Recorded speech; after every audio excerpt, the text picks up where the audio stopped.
Praise the Lord. दोस्तों, क्या आप भजन संहिता 3 का गहरा रहस्य जानते हैं? आज हम जानेंगे कि यह भजन हमें डर, संकट और आत्मिक युद्ध के समय क्या सिखाता है।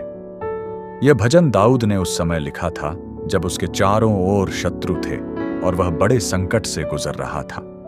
यह भजन हमें याद दिलाता है कि कई बार हमारी लड़ाई केवल लोगों से नहीं होती, बल्कि उसके पीछे आत्मिक संघर्ष भी हो सकता है।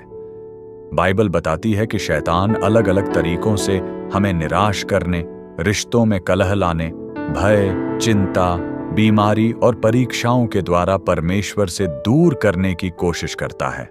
इसलिए हमें केवल मनुष्यों को दोष देने के बजाय परमेश्वर की ओर देखना चाहिए और उसकी सहायता पर भरोसा रखना चाहिए, क्योंकि ये सारी परेशानी के पीछे कोई मनुष्य नहीं, जबकि उसके पीछे की शैतानी शक्ति होती है।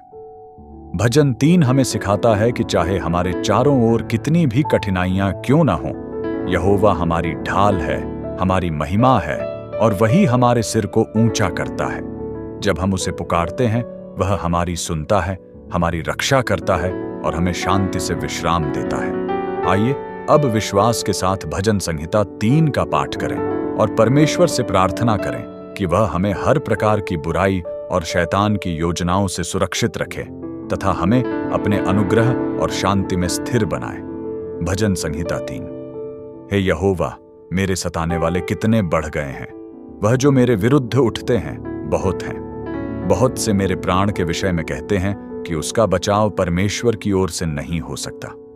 परंतु हे यहोवा, तू तो मेरे चारों ओर मेरी ढाल है। तू मेरी महिमा और मेरे मस्तिष्क का ऊंचा करने वाला है।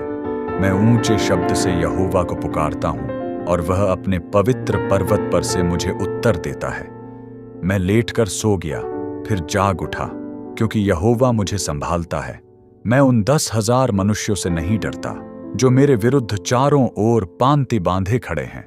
उठ हे यहोवा, हे मेरे परमेश्वर, मुझे बचा ले, क्योंकि तूने मेरे सब शत्रुओं के जबड़ों पर मारा है और तूने दुष्टों के दांत तोड़ डाले हैं। उद्धार यहोवा ही की ओर से होता है। हे यहोवा, तेरी आशीष तेरी प्रजा पर हो। आमीन।